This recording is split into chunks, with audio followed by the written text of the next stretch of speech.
Well, it's a very good afternoon from me and a very good afternoon from him. Welcome and good afternoon to my mortgage live stream. I hope you're well. I hope you've had a good weekend.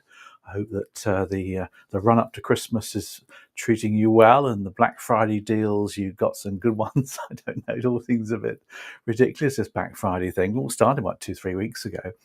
Nobody's buying anything until Black Friday, and everyone's buying all their Christmas presents.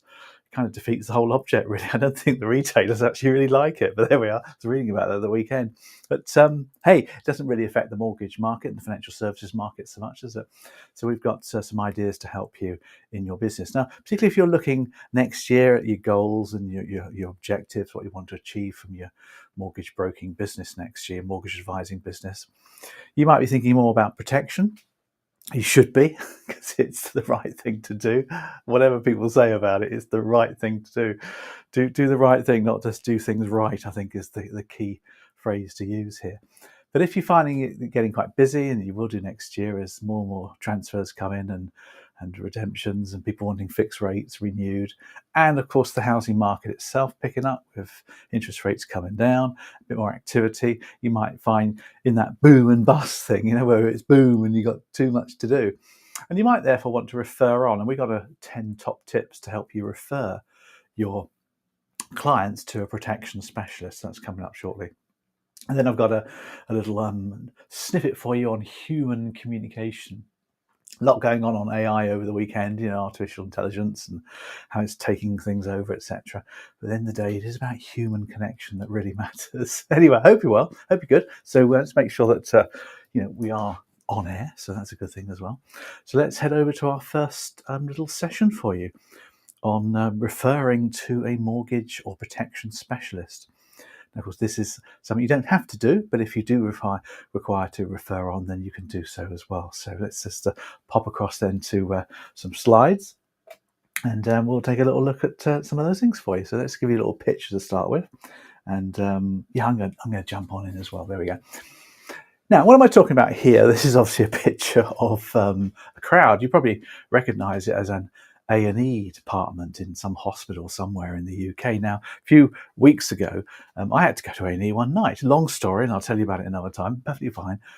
But it was quite interesting because you rock up at this place and it's like danger, danger. It's people and there's screaming and shouting and there's lots of stress and all sorts of things going on in there. And the whole point behind A&E is if you have an illness or some kind of condition that's pretty dangerous, they take you there, and then the GPs or the people on action that day will have a quick look at you. And if you are okay, they'll pass you back to the waiting room. If you're not okay, they'll send you off to various specialists. And that's the point about GPs, or general practitioners. Here's another picture of the A&E for you. General practitioners, if you go to the doctors, she will look at you very quickly. She's very good with her style and manner. She can very quickly find out what's wrong. But then what she does, of course, is she doesn't always fix you. She might write a prescription out, but she'll pass you on to a specialist somewhere. Somebody maybe in the hospital, a cardiologist, or whatever, a nurse. Because the GP, she doesn't do it all. She knows it all because she's really clever, but she doesn't do it all. She hasn't got time. It's not her prime role. Now, that's the metaphor, if you like. That's the kind of connection, the parallel I want you to think about as a mortgage advisor, because you're a really good mortgage advisor, mortgage broker, and you know a lot of things, and you know how to advise and promote protection to your clients. But it may be that you just don't have the time. So you have somebody that you can refer to. Now, if that's the case, I've got 10 top tips for you to just remind you of what you need to do if you're going to make those referrals. So here goes number one for you. Number one is building trust. Building trust, of course, is key to anything in life, particularly if you're going to refer somebody over to, or one of your clients over to, a protection specialist. So we need to build trust with the protection specialist, the person you are presenting to or referring to. You need to build that trust with them. Find out who they are, get to know them. If it's a team, get to know the team. Now, I remember when I was in the referral business as a mortgage advisor, I would always be the donut king. I mean, pretty ubiquitous nowadays, aren't they? Dunkin' Donuts, And I used to take donuts to the team and give them to the team on a Monday morning, just to get to know them, build trust, build a connection. So that's a really important thing to do. First of all, get to know who you're referring to. Number two for you is all about SLAs, service level agreements, expectations. Number two is about clarifying the expectations that you and the protection specialist are going to agree to. Now, I have an accountant, like most people, and when I met my accountant for the first time, we agreed what we would both do. I would send him a file of the backup, the financial accounts backup. I would do all the accounts, the books, and I would send him a file at the end of the year, and he would then press a few buttons with his specialized software and produce the accounts for Companies House, etc., and corporation tax returns. Now, I was going to do this by the end of November each year, and he would have it done by the beginning of December. That's expectations. That's all it is. It doesn't have to be fancy.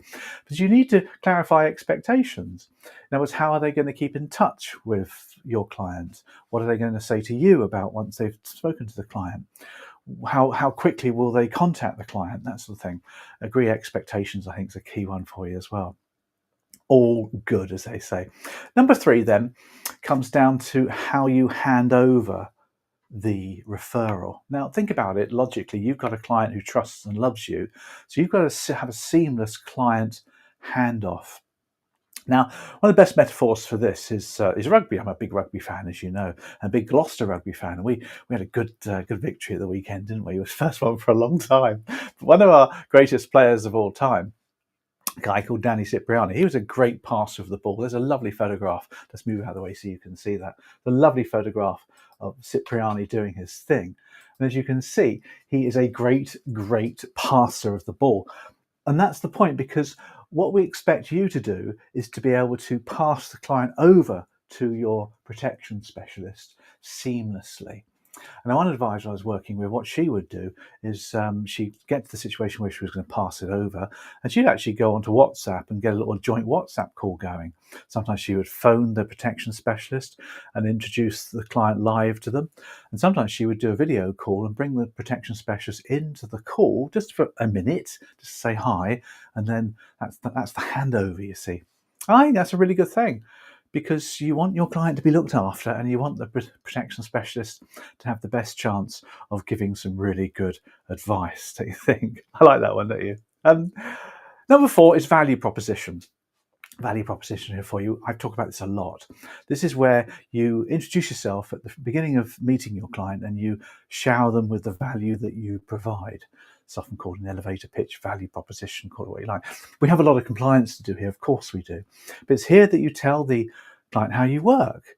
And it's here that you introduce yourself as a mortgage specialist. And your job is to help people to get the right finance to buy their house. But you want to make sure that the house is fully protected in case life throws anything at you that could stop you from owning the house, such as flood, death, illness, that sort of thing. You want to make sure that people are fully looked after. And to help with that, I have a team of people over at XYZ, and they handle those things for me. And we'll be talking to those people later on in our process. So introduce the team at that point, I think, is the key issue there, isn't it? Introduce the team. Okay, so that's the value proposition. Next one for you, number five, is to automate the referral. Automate it. What I mean by automating the referral, what I mean here is when you do the referral and you pass it over, obviously, to the person that's doing it, make it seamless for you with some tech. Let tech do the heavy lifting. Now, a lot of people I work with who advise on protection and refer across. One advisor, what he would do is he was conscious that the protection advisor needed to have information about the client. So he would have obviously a CRM system and a fact find system, so the protection person could read the fact find. But often you see the fact find doesn't include all the right information. It doesn't include the soft stuff, the subtle information that makes all the difference. The aspirations the couple have for their children, for example. The holidays they enjoy doing at weekends, and the breaks and things they like to have. And the hobbies they can. That's not on your fact find, you see, because it ain't. So what he used to do is do a little MP3 recording. He used to use Otter AI. I use Otter. Gets his phone out and does a little recording of all the soft information that he gained at the fact find. It's only for 5 minutes or something, and presses a button, and the MP3 file then zooms off to the protection advisor. It's kept on file, so it's all confidential. And the protection advisor then just has to listen to that MP3 and gets all the information they need to be able to start advising and giving protection advice. You see, that's the thing. Although you're going to pass over to a protection advisor, a protection specialist, you don't lose the responsibility. Coming on to that one in a minute for you. That's really important. In fact, that comes nicely on to number 6, which I call sell the gap, because you do have to do the selling. You can't just wash your hands of this. I'm not even going to mention protection because, Mary over at so-and-so deals, but that's wrong on all levels. Your client would expect better of you. You do have to sell the gap. In other words, highlight the protection need with the client and get them to think about the need for it, to coach it, get the client to need it, want it, get budgets for it, that sort of thing. You do have to sell the gap. Of course, there's 2 places in which you would sell the protection gap and get the conversation started about the need for it. The first one, of course, is at the decision in principle meeting, when you're talking about affordability and you talk about income and how resilient somebody's income is. And somebody needs an income, of course, to get a mortgage. And you talk about income and expenditure to work out what they can afford. You see, to have a mortgage, you only need 3 things, don't you? You need an income, obviously. You need a deposit. And you need a credit score. Those 3 things are all you need for a mortgage. But the income, you see, the key thing about the income the client has is it's got to be sustainable. It's got to carry on for a few years because, the lender wants payments every month, don't they? They don't just let you off after the first couple of days. Therefore, that income needs to stay and go up, obviously, but it needs to be there all the time. And you need to find out from the client, you need to stress test it. How resilient is that income? Do you have sick pay from work? Do you have life assurance from work? If not, why not? We need to talk about it.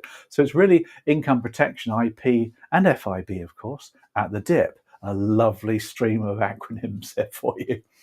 And if you know, of course, what these mean, you understand that. So that's monthly income on death, and that's monthly income on illness. You should have that. You should talk about it at the decision in principle meeting.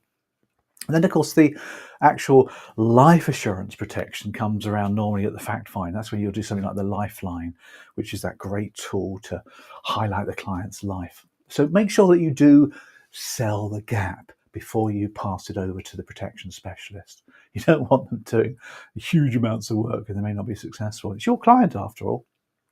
Number 7 for you, assume the close is my best one. Now, this is something we talk about a lot in advising. A lot of advisors, they still ask the client to do things, And one of my favourite TV shows on at the moment, it's being repeated on BBC iPlayer, is Suits. You've probably seen it. It stars our wife of the next king's brother, if you know what I mean, Meghan Markle. It stars her. But I'm not talking about Meghan Markle. I'm talking about this guy here, Harvey Specter, the most handsome, debonair, wealthy, suave, sophisticated, intelligent lawyers you've ever come across. And anyway, he uses this phrase in the show, and it goes like this. It goes, "This is what we're going to do next." He does that with clients, with staff members. This is what we're going to do next. If such authority and panache, people just go along with it. Now that's what you should do as an advisor. Mr. and Mrs. Client, this is what we're going to do next. I'm going to pass you over to Mary. She's a protection specialist over at XYZ. And that then comes nicely on to the right words, number 8 for you, coming to the last few here, the right words. When you do the handover or do the referral, make sure you've polished the words that you're going to use. So what I'm going to do then, Mr. and Mrs. Khan, is pass you over to Mary.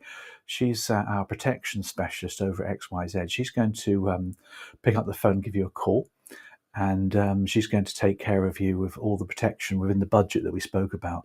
She's got access to systems and software that can blow your mind. It can access all the insurance companies, many, many more than you could ever think of doing. She gets some really good rates for you, and she's going to come up with the right protection advice for you. So she's going to give you a call, and I'll give you a buzz late next week to see how you got on. So it's just the right words, isn't it? That's all it is. It's just the right words. Of course, that comes quite nicely on to number 9, which is the follow-up as well. Make sure you follow up. Don't wash your hands of this. Talk to the client the following week. How did you get on with Mary, by the way? What did you get from that? What benefits did you get from that call? Automate the follow-up if you want to. Obviously, your CRM system, if Mary over XYZ has access to it, she can what was the outcome of her meeting if you're in the same firm, for example. That's probably pretty easy to do. If you don't, then make sure that you contact the client, because they are, remember, your client, and you're going to look after that client forever now, aren't you? You're going to change the way you operate as a mortgage advisor. Now, back to my GP analogy earlier down at the A&E. Of course, the NHS have got an app for this, so what they did with me at the A&E, they filtered it into the app, and my GP at Leckhampton, she would have read it and update herself on exactly what happened. So she's kind of automated the follow-up as well. And the last point for you, in which I've kind of mentioned it a few times, really, isn't it, is own the whole thing, own the client journey, number 10. It's your client, remember. The protection specialist is there to help you. She or he is there to organise the policies and do the trust forms and all the things that you don't really have time for, or you don't want to keep up to speed with all the different products that are available. So that's why you pay them a referral fee, probably, or they pay you a referral fee or something like that. You share the commissions, I'm sure. But they're your client. You deal with them. Don't wash your hands of this. If you're going to refer on, don't just do it as a compliance complaint saving gesture. You're doing it because your client needs protection, and you're just working as a team. You're collaborating, and I think that's a key last moment there for you as well. So that's 10 tips for you. And at the A&E, of course, it was hell on earth, but it was fine. You have to put up with it, because they've got a lot of people to talk to and see, and the triage system worked really well. I think I was there all night. I arrived at like 12 midnight. I was there till about 9-10 the following morning. But they fed me, so that was all right, and it all worked out fine. I hope you enjoyed that. Bye. Alrighty, okay, we're good with that, aren't we? That's all good stuff, isn't it? So very happy with that. Little few ideas to help you to make a protection referral is what we're looking at there. Let's move on to our last point now for you. And I want to talk about mastering the timeless art of human communication. Mastering the timeless art of human communication. Now, as consultants, one of the essential skills we can master is connecting with other human beings. This has become even more important, I think, with the age of AI, where technology handles many tasks, but genuine human connection, I think, remains irreplaceable. Now, over the weekend, I was reading my magazine, The Economist, and I came across a list of classic books on human communication. Sitting proudly at number 1 was the very first book I read in my garden in 1988, just after I landed a new job at the Prudential as a life assurance salesperson. Now, without the internet to find resources to help, I joined a business book club, which mailed me, old-fashioned mail there, books every month in exchange for a monthly check. Now, the very first book they sent me was Dale Carnegie, How to Win Friends and Influence People. Now, here are the key takeaways for you on that book, or from that book, on building rapport and making others feel valued. First one was become genuinely interested in other people. Show genuine curiosity about their lives and their interests. Then comes smiling. A simple, genuine smile can break down all sorts of barriers, can't it? Number 3 was remembering names. A person's name is the sweetest sound to them. I always remember that one. Be a good listener. Encourage others to talk about themselves and share their stories. Speak to them, their interests. Align your conversations with what they're passionate about. Then came making other people feel important, and do it sincerely as well. Let others own their ideas. Encourage them to feel solutions are their own, not yours. And see things from their perspective. Cultivate empathy by trying to understand their point of view. So they were the key takeaways. Now, I remember sitting as a fresh-faced 26-year-old advisor in the back garden of that shared house I had in Knapp Hill, flipping through an actual paper book. No digital screens in sight. And little did I know just how vital those skills would become in my career. Looking back now, it's funny to think about how much has changed regarding technology, yet the key principles, the core principles of human connection have remained as powerful as ever. There you go. I hope you enjoyed that one as well. Nice little technique there for you in human communication. So that kind of wraps up our live stream. I hope you've enjoyed it today. I hope you've got some ideas to help you in your business. You'll be thinking about your business next year, what you're going to be doing, setting your goals. I've got a goal setting workshop coming up in the new year, which I'll get everybody invited to, because that's what I do, don't I? I get people invited to these things. And remember, the only way you can get an invitation to that goal setting webinar is to get onto our member list, or what I like to call our community, which is quite a nice little word, isn't it? So there's the QR code. Get on there. That gets you onto our community of like-minded people. Actually, I'll get out of the way of the QR code so you can see that. It's better enough. So get on there, and I'll tell you about this goal-setting workshop that we're going to do in the new year for you, a live one. We'll do it on Vimeo, and everyone's invited, so I should look forward to that. Other than that, have a fantastic week. Only 3 weeks to go to Christmas. I bet you're getting all excited. We're going to get our Christmas tree tomorrow, so I'm pretty excited about that. Anyway, enjoy yourselves, and we'll see you next week. Take care, all.